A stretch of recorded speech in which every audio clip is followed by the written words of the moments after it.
Middle east में भारत को back to back झटके लगने के बाद अब सबको कम से कम यह पता चल गया है कि डिप्लोमेसी एक लीडर के लिए बर्थडे विशेस या अवार्ड्स या ऑनर्स या ग्रैंड वेलकम पर आकर खत्म नहीं होती है, बल्कि पर्सनल ब्रांडिंग से आगे डिप्लोमेसी का मकसद होता है देश के लिए नेशनल इंटरेस्ट को सिक्योर करना।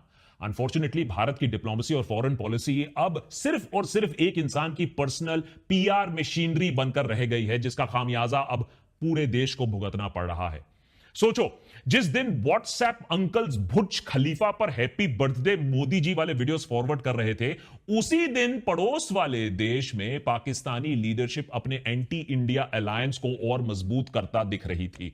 वो आज by the way laser eyes भी आसपास नहीं दिखते हैं। पहले यूएस से बात नहीं बना पाए, फिर मिडिल ईस्ट से रिजेक्शन मिलने लगा, चाइना एससीओ में भी वो नहीं दिखे और अब पाकिस्तान को आइसोलेट करने में बिल्कुल नाकाम रहे हैं। शहबाज शरीफ रियाद पहुंचते हैं, नई दिल्ली के साथ घमासान के कुछ ही महीने बाद अपने पुराने दोस्त के साथ एक ऐतिहासिक समझौता पर हस्ताक्षर करते हैं। पाकिस्तान और सऊदी अरेबिया के बीच स्ट्रेटेजिक म्यूचुअल डिफेंस एग्रीमेंट अब दोनों देशों के बीच में एक फॉर्मल मिलिट्री अलायंस कायम कर चुका है, जिसके बाद एक मुल्क पर हमला दोनों देशों पर वार माना जाएगा। वैसे तो बाकी दुनिया इसे इजरायली अटैक से सऊदीज को बचाने के लेंस से देख रही है, पाकिस्तान के न्यूक्लियर अम्ब्रेला का एक्सटेंशन माना जा रहा है। लेकिन अगर सोचिए, अगर दोहा के बीच में इजराइल हमला कर सकता है और अमेरिका का इतना अच्छा दोस्त होने के बावजूद अमेरिका कतर पर यह हमला होने देता है, तो भाई पूरे बाकी जो गल्फ के देश हैं वो अपनी अपनी सुरक्षा के लिए कुछ काम तो करेंगे। लेकिन भारत के लिए यह स्ट्रेटेजिक म्यूचुअल डिफेंस एग्रीमेंट एक नई सरदर्दी बनकर आई है। न्यू दिल्ली के लिए अब यह सवाल अहम होता है कि कल मानिए एक बार फिर समय आता है जब भारत और पाकिस्तान जंग के मैदान में आमने सामने खड़े हो जाते हैं, क्रिकेट के पिच पर नहीं, असली मैदान में, तो क्या उसका साथ सऊदी अरेबिया फिर से देगा? और अगर सऊदी अरेबिया पाकिस्तान का साथ देगा तो इस स्थिति में उन 25 लाख भारतीयों का क्या होगा जो सऊदी अरेबिया में आज के डेट में काम करते हैं। इससे पहले कि हम इस सवाल का जवाब ढूंढे, इस पर फोकस करें, आपको जल्दी से यह भी बता दूं कि यह डील हमारे लिए इस हफ्ते मिडिल ईस्ट से इकलौती बुरी खबर नहीं है। अब यह भी खबर आ रही है कि अमेरिका ने भारत के लिए ईरान के चाहबार पोर्ट पर जो सैंक्शन एग्जेम्पशन था, सालों से जो एग्जेम्पशन चला आ रहा था, उसे अब खत्म कर दिया है। अभी तक अमेरिका ने भारत को इस पोर्ट पर सैंक्शन से राहत देके रखी थी, लेकिन अब की बार ट्रंप सरकार ने मोदी को दोस्त बुलाते हुए उसी के पीठ पर फिर से खंजर भोंक दिया है।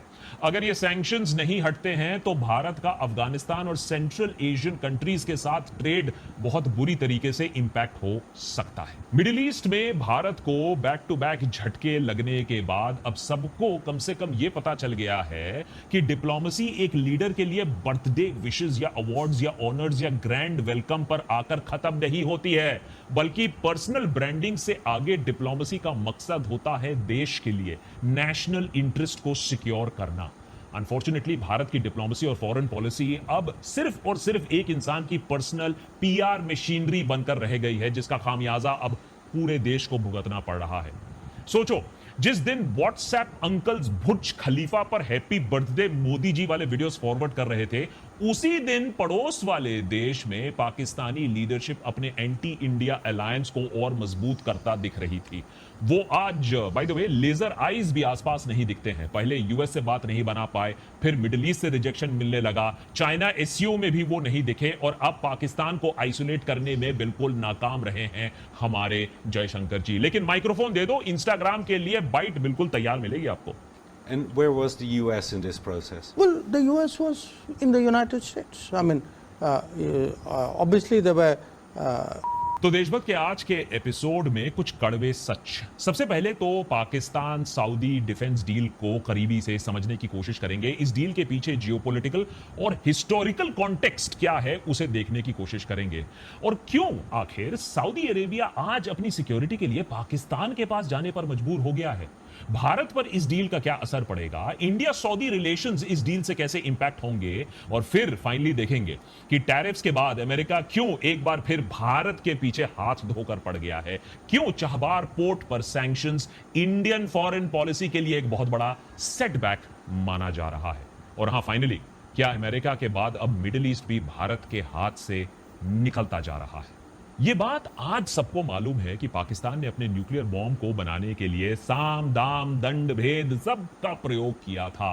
पाकिस्तान के पास पैसा उतना था नहीं, लेकिन father of Pakistan nuclear bomb Abdul Qadeer Khan ने advance centrifuge technology 1980s 1990s में सीक्रेटली पाकिस्तान के अंदर स्मगल कराया। न्यूक्लियर टेक्नोलॉजी का ट्रेड भी किया, इलीगल ट्रेड भी किया लिबिया जैसे, ईरान जैसे देशों के साथ। इन सब बातों को बाय द वे खान खुद मान चुके हैं, मैं नहीं कह रहा हूं। लेकिन जिस बात की चर्चा कम होती है वो ये कि कैसे सऊदी पेट्रो डॉलर्स ने पाकिस्तान के न्यूक्लियर प्रोग्राम को इतने सालों से जिंदा रखा। इस बात का जिक्र खुद पाकिस्तान के ब्रिगेडियर जनरल फिरोज खान ने अपने किताब eating grass the making of the Pakistani bomb में खुद लिखा है। अमेरिका से एड और आईएमएफ से लोन की तो खूब बातें होती रहती हैं पाकिस्तान के संदर्भ में, लेकिन इसकी कम कि 1960 से ही पाकिस्तान को बेशुमार एड मिलता आया है सऊदी अरेबिया से। पाकिस्तान ने भी अपने थर्ड लार्जेस्ट सिटी का नाम बदलकर फैसलाबाद कर दिया in honour of king Faisal of Saudi Arabia. और तभी से एक एक्सपेक्टेशन भी रही है कि दोनों सुन्नी मेजॉरिटी देश फाइनली एक मिलिट्री टाई भी स्थापित करेंगे, जो कि फाइनली इस हफ्ते एक्चुअली हो गया, जब पाकिस्तान के all powerful military chief field marshal Asif Munir और पाकिस्तानी प्राइम मिनिस्टर शहबाज शरीफ ने इस पैक्ट को फाइनलाइज किया, हस्ताक्षर किए सऊदी क्राउन प्रिंस मोहम्मद बिन सलमान के साथ।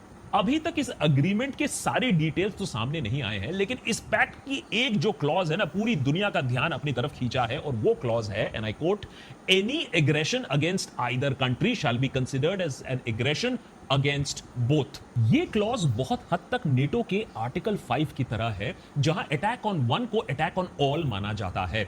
इसीलिए इस नए पाकिस्तान सऊदी डील को भी इस्लामिक नेटो की शुरुआत की तरह देखा जा रहा है। पाकिस्तान डिफेंस मिनिस्टर ने साफ साफ कह दिया है कि बाकी अरब देशों के लिए भी ये डील, वो इस डील का हिस्सा बन सकते हैं, and I quote, the doors are not closed.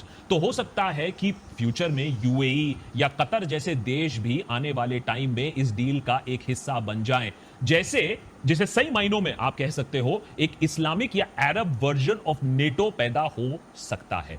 जी हाँ नाजरीन, देखा तो आपने किस तरह हिंदुस्तानी मीडिया मोदी सरकार पर बहुत शदीद तनकीद कर रहा है और दूसरी तरफ वो पाकिस्तान की तारीफ कर रहा है।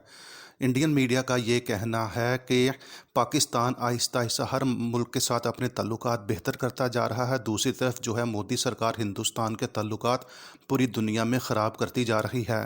इंडियन मीडिया जो है वो मोदी सरकार से ये सवाल करता है कि आप तो पाकिस्तान को आइसोलेट करने चले थे, जबकि आप ख़ुद ही आहिस्ता आहिस्ता हिंदुस्तान को जो है वो आइसोलेट करवाते जा रहे हैं। कहाँ है आपकी फ़ॉरेन पॉलिसी? आपकी जो फॉरेन पॉलिसी है वो कहीं नज़र नहीं आ रही। आप हाथ पे हाथ रख के बैठे हुए हैं, जबकि आपकी जो पॉलिसी है वो बुरी तरह नाकाम हो चुकी है। आप जो है वो बिल्कुल भी इंटरनेशनल लेवल पर अच्छे ताल्लुकात बनाने में नाकाम हो चुके हैं। पाकिस्तान जो है वो दिन ब दिन जो है वो तरक्की करता जा रहा है, अपनी जो है वो ताल्लुकात दुनिया में बेहतर कर रहा है, और आपने ताल्लुकात जो है वो ख़राब किए हुए हैं। तो नाजरीन, आपका इस वीडियो के बारे में क्या ख्याल है? अपनी कीमती राय का ज़रूर इजहार कीजिएगा। हमारी वीडियो अच्छी लगी हो तो हमारी वीडियो को लाइक कीजिएगा, हमारे चैनल को सब्सक्राइब कीजिएगा और आगे शेयर भी कीजिएगा। बहुत शुक्रिया।